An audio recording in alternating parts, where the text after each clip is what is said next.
for today, we're doing this thing. First, we're gonna look at what the data looks like, and then you're actually going to do math and stuff with it. So first you have to know what it looks like. So there are three different types of data distribution and spread. Type number one is when it is called symmetric. Okay, what does symmetric make you think of? Symmetry, symmetrical, right? So basically that's when your data is evenly distributed. That's what your paper said. That's what's in your book.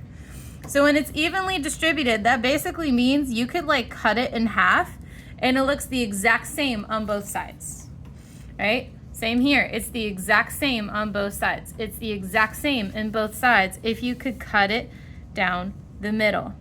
That's symmetric, okay? It's even on both sides, okay? Does that make sense? Yes? No? Still asleep? Okay, cool. All right, so the next one, this is when we have negatively skewed, okay? So negatively skewed is when you go towards, what direction do you see all the dots and stuff going to? The right. So negatively skewed is when you're going that way. We're going to the right, okay? So that means you don't have a lot of stuff on the left, but like everything's on the right. Same here. You don't have a lot of stuff on the left, but it's all on the right, okay? It's more spread out on the left than the right, okay? So that's when it's going to the right. So positively skewed would go which way? To the left, okay?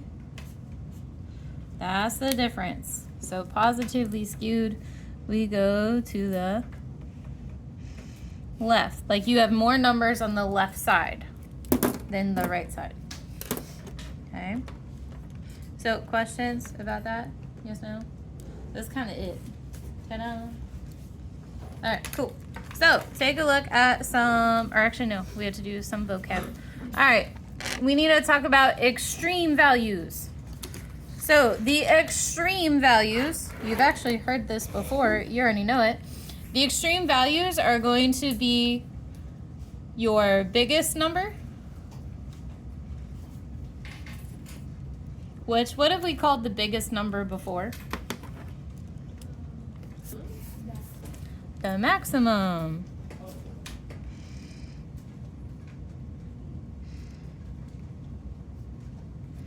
And then the other one was called the minimum. And the minimum is your smallest number. Those are extreme values. Ta-da. So I know I didn't make that box very big. I'm sorry.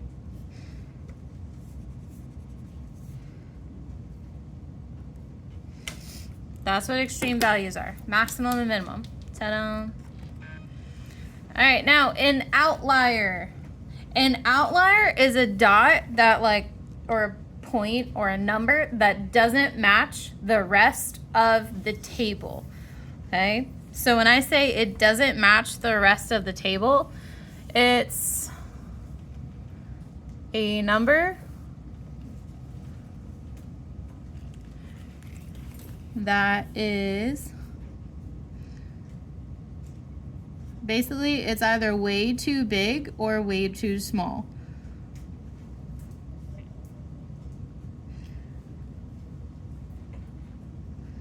Okay. In other words, it doesn't match the rest of the data.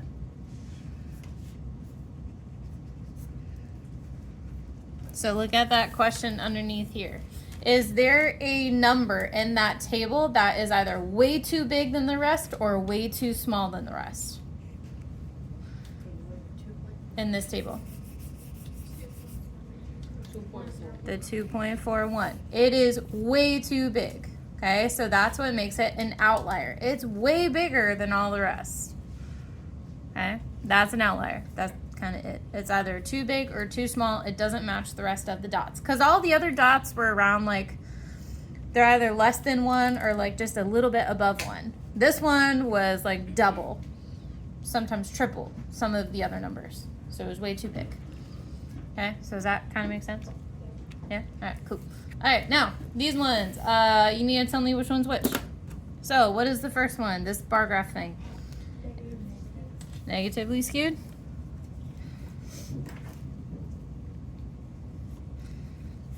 Okay.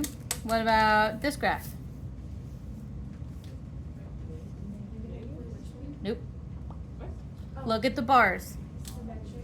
Symmetric. Okay, because if you ignore the fact that it's all the way on the right, if you just looked at the bars, does it kind of make like a perfect hill, if you will? Like, basically, could I draw a line cutting it and where it's almost the same on both sides? That's symmetric. Symmetric is when it looks the same on both sides. So it doesn't have to always be in the middle. It could be all the way on the left or all the way on the right, as long as it's the same for like the same sizes. So what about this box plot? Negative. Oh, Miss Howell tricked you. And what about these box plots? Symmetric. All the boxes are the same size. Or if you look at the whiskers or the quartiles, whatever you want to call it, they're all about the same size. Like when you split it down the middle, that line in the middle of your box, it's the same size on the left and on the right. It's symmetric. Okay? Questions about that? Okay, now we actually have to do some math. Yay. And this should be a throwback, okay? From what you've done like in elementary school, or if you had me in 6th grade, we did this in 6th grade.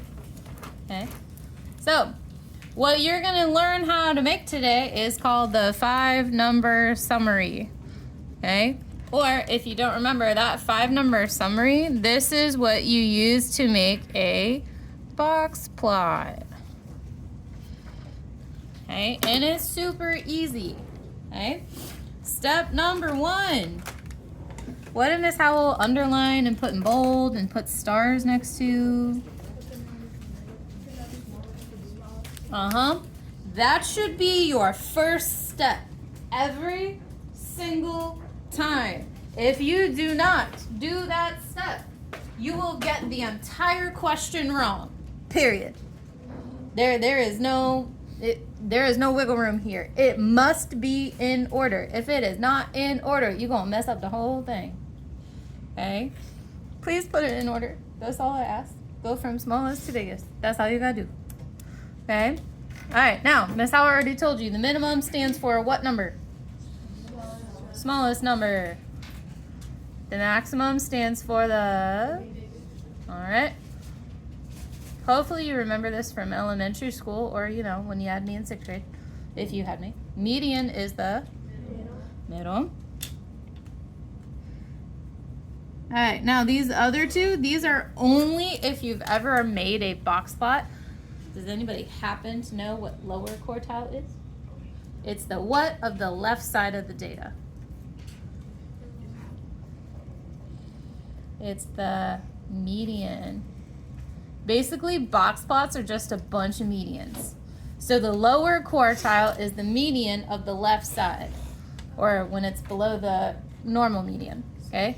Upper quartile is the same thing. It's the median of the right side, okay? And then you're gonna do this thing called interquartile range, which just BT dubs, they abbreviate it IQR. Okay, that's all it stands for. When you're doing interquartile range, all you're gonna do is you're gonna take, you remember that lower quartile and the upper quartile? You're gonna subtract those. So you're gonna do the upper, I'm just gonna put upper Q, the upper quartile minus the lower quartile. That's it. So let's try, we're gonna do like 3 of these and see if that helps. Okay.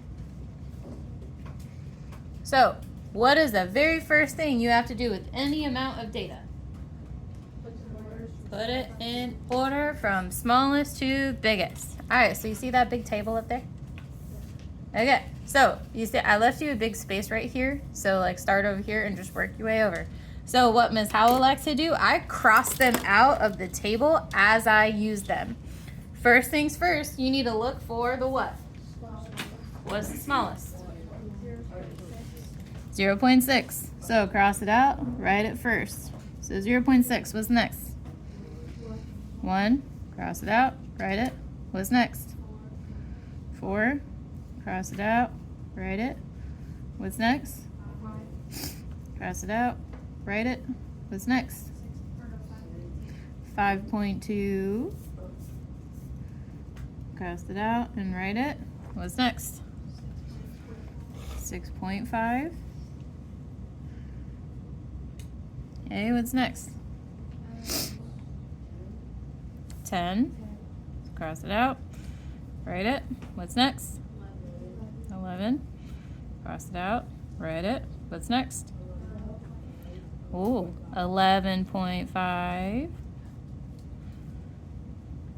Then I'm going to put, question, how many 12s are there? You sure? There's 3. There is 1, 2, 3. And you're going to write all 3 of them. So you're going to put 12, 12, 12. What's after the 12s? 12.5. What's after that? 13. What's after that? The 18. What's after that? 20. How many of those are there? So write them both. What's after that? 23.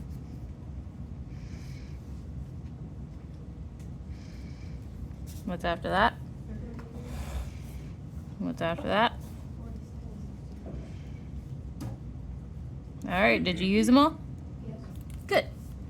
Okay, now sometimes your list is sometimes it's a big list, so mine took up a lot of space. That's okay, it's fine. Okay, can you tell me what the maximum and the minimum are? Yes. Yeah, minimum is? 0.6. Maximum is? 46. Ta-da. All right, that's 2 out of 5. Or 2 out of 6, actually. All right, now to find the median.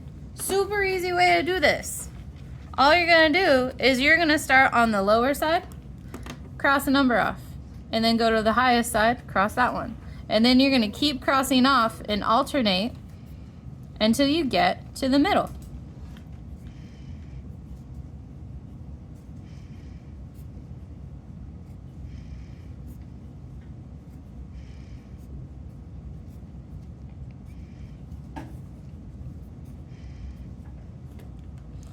I got down to 2 12s left. Okay, so if I cross them both out, would I have anything left? No. So your job is figure out what's in between 12 and 12. Nope. No. What's in between $12 and $12? $12. So your median is 12. Now, for lower quartile, remember, it's just the median of the left side. So do you see like our left side here? We're just going to do the exact same thing with the numbers on the left. So start with the lowest, cross it out. Start with the highest, cross it out. And then alternate until you're left with the number in the middle. And what happened? Did you get the same 2 that I got? Yes. Okay, so do you know what's in between 5.2 and 6.5? No? Okay, easy way to fix that. Add them up, 5.2 plus 6.5. And then what do you think I'm gonna do? Divide it by 2. And we get, there you go. That's it. 5.85. All right, repeat the exact same thing on the right side. Cross them out. Do the lowest and then the highest. Lowest, highest, lowest, highest.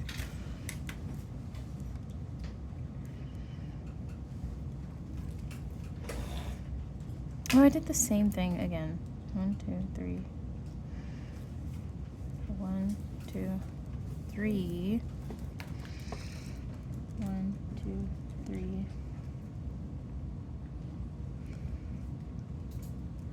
1, 1. All right.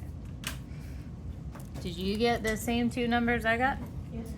Okay, what's in between 18 and 20? 19. Ta-da. All right, now remember, IQR, all you're gonna do is take your upper and minus your lower. So, upper minus lower. 19 minus 5.85. Ta-da! And that's it. Ta-da! So, how was that? Is that bad? No? Pretty easy? Yeah. It's literally just counting a lot. The hardest part was when you had to add them and divide by 2 to figure out the middle. That's the hardest part. Alright, now, I do want you to look at all of your numbers again. Was there an outlier in that data? 46. That was a lot higher than all the rest, right? Okay, now, next question. I know we haven't talked about it yet, but mean. What does mean stand for? The average. Good. So, do you think that 46 is going to affect the average? Yeah. Yeah? Because how do you find an average again? You add them all up and divide by how many numbers there are. Good. So if I use the 46, do you think that's going to make your mean bigger or smaller than what it should be? It's going to make it bigger because that's a bigger number. So do outliers affect the mean? Absolutely. Yes, they do. How? In this case, for this problem, it makes the mean bigger.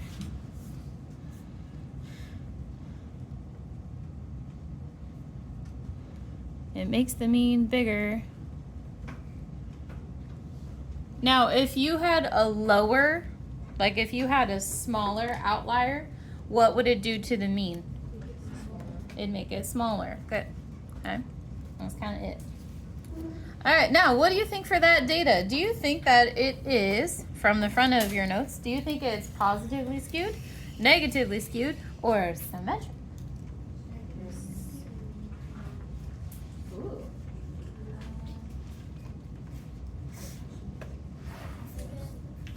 So think about the data that you have. Okay. Let's see. Do you have a lot of, like, again, look at your data. Like from your median, do you have a lot of numbers that are bigger, like on this side, or do you have a lot of smaller numbers? Let me rephrase that. Huh? It's kind of like even over here, right? You kind of have like the same amounts, but this one, it goes from 12 to what? 46. This only goes from 0.6 to 12. So which one has like a bigger gap? 12 to 46. So that's what makes this positively skewed.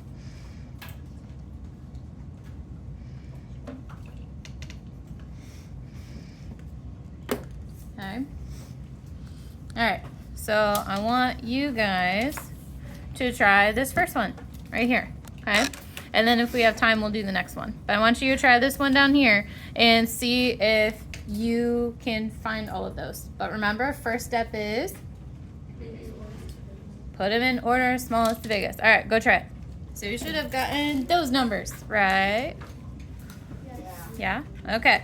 So, again, a lot of you, we messed up or we made mistakes. Because you see how Miss Howell puts this big line to split it, right, where the median is?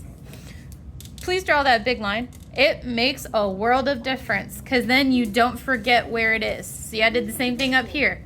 I draw a line. This way I know exactly where my median is. Because when you, Josh and RJ, that's enough, please. Okay? Then from here, whenever you're doing your lower quartiles and upper quartiles, you include all the numbers on the left and all the numbers on the right. You include every single one of them. Okay? Just make sure you're doing that. Now, when you're looking at that data, does it have an outlier? Is there a number that's like a lot higher or lower than all the rest? Yeah. Oh, we are split. Okay. The answer is none. Okay. Because 70 and 76, those are pretty close, right? Yes. And then 100 is pretty close to all those 94s and 88s, right? Yes. So there's none that's insanely big or insanely too small than all the rest. So like if there was like a 200 right here, I would say that's your outlier. Or if there was like a 30 down here, that would probably be an outlier. But because all of them are still within like 30 numbers of the rest, I would say that there's no outliers for that one. So that is a possibility. You will not always have an outlier, only sometimes. Yeah, you can. Okay. So you can have any number of outliers. Sometimes there's 1, sometimes there's 2, sometimes there could be 3. Okay? But 3 is a little more, it's normally just like 1, 2, or none is the common thing. All right, now looking at your data, okay? Where do you have a lot of your numbers centered around? Well, let's see, 70 to 88. What's like the spread there? What's the difference between all those? To go from 70 to 88. 18. How about to go from 94 to 100? Okay, so where is it not as spread out? It's on the right side, right? So that is going to be negatively because you have more stuff on the right, okay? It's more spread out on the left, okay? So that's why we're going to say it's negatively skewed because it's more spread out on the left and it's closer together on the right. Okay? Questions about that? So do we kind of get how to do this or do we need to do another one? Got it? Okay. All right. Next page is so easy. Okay? What they're going to do now is they're going to give you a big list of numbers, just like last time, and you have to do the exact same thing, only they're going to tell you, hey, I want you to add a number to this, or I want you to multiply it by this. And then you kind of just have to change the math up a little bit. Okay?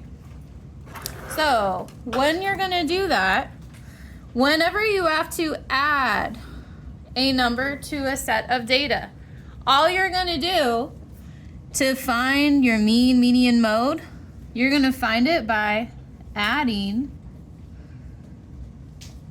the number to that original set. Okay? And then if they ever ask you about range and standard deviation, adding a number will not change any of those. Now, if they tell you to multiply a set of data by a number to find the mean, median, and mode, you're just going to multiply by that number.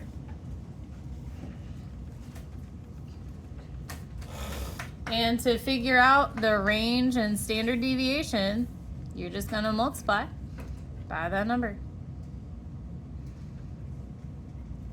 Now, standard deviation is a long process. It's not really in any of the standards that you have to know, so I'm not going to teach you how to do that just because it's long, and it's very small chance it'll be on your test, okay? So for all of these problems that I gave you, I told you what it was, okay? So I did that for you. Now you're still going to solve these the exact same way. Step 1 for all these problems, what do? Organize your data. I want smallest to biggest, so the smallest is 3. Let's see. Oh wait, how many 3s are there? 3. So I need 3 3s. So 1, 2, 3. Then what's next? 4. And then? How many 5s? 2. Good. Then what? Ooh, don't forget the 6. There is a 6 there. And then the 7. What's after 7? 8. What's after 8? 11. What's after that? 14. What's after that? 15. And then that's all you gotta do. Alright? Alright, and then you just find all the things the exact same way. Back to the math. Alright, do the same thing. Let's see. We need the median, right? Let's see. So for the median, 1, 1, 1, 1. Let's see. What should the median be?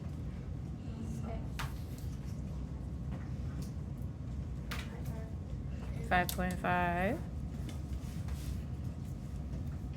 Hey, let's see. Let's quiz you on what you remember from elementary school. What is mode? Is the what? What does mode mean?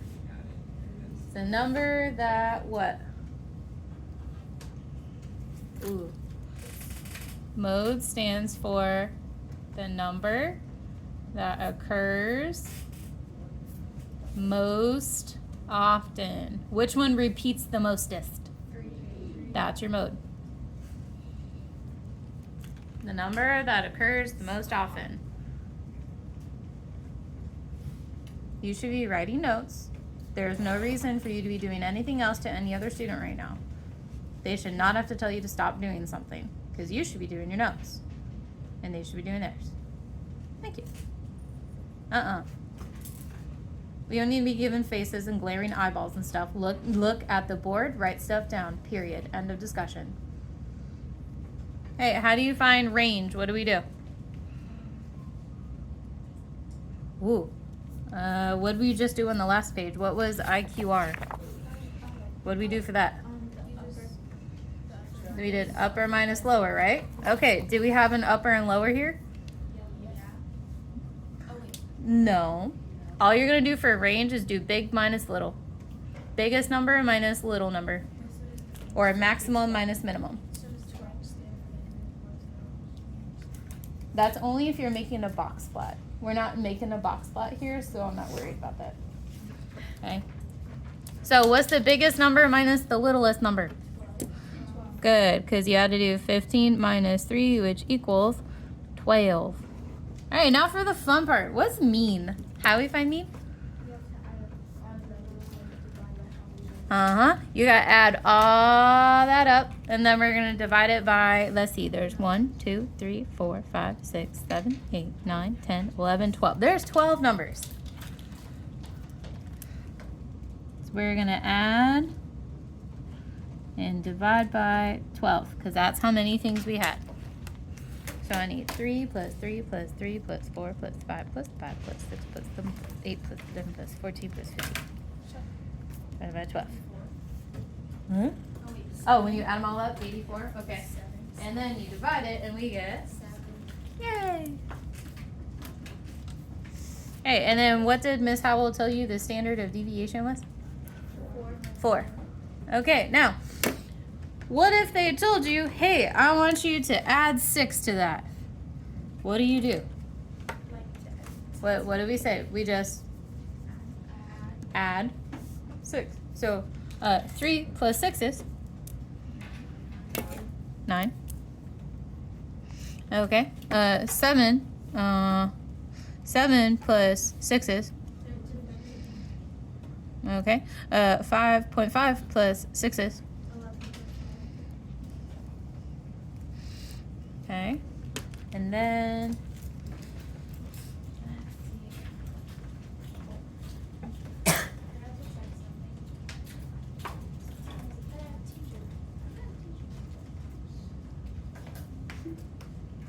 what did Miss Howell say up at the top for the measures of spread? Range and standard deviation will what? Not change. So range should still be? Standard deviation should still be? They no change. Stay same.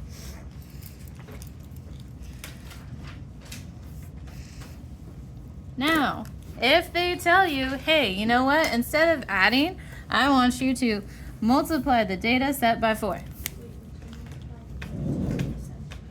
You multiply the original. So always go back to the original and do that. So 3 times 4 would make, and I'm going to put that for my mode.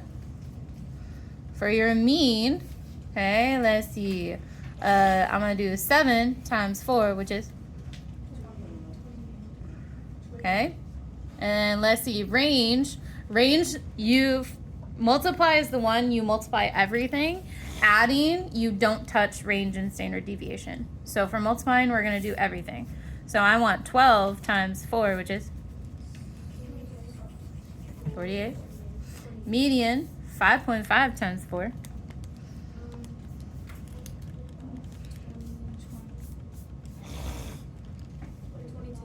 There you go. And then 4 times 4 is, ta-da! There you go. Have fun. Okay, now, there is a different way you could do this. When it says add 6, you see all those numbers up here? You can just add 6 to all of those and find it all again. It'll work the same way. But that's like the cheat way. So for your homework, Miss Howell gave you 6 to practice finding the original and the new. Now, please read this. You see where it has this plus 9? Okay, to figure out the new, you're going to add 9. You see where it says plus and negative 20? That's where you're basically just going to add or subtract a negative 20. And then you see here how it says a times 2. You multiply by 2. Make sure, because that's not a data number, that's what you have to change it by. The back part is where you are making me a box plot, basically, okay? So you have to make, like, write down your list of numbers, maximum, minimum, medium, all that fun stuff. You're making that, please, okay?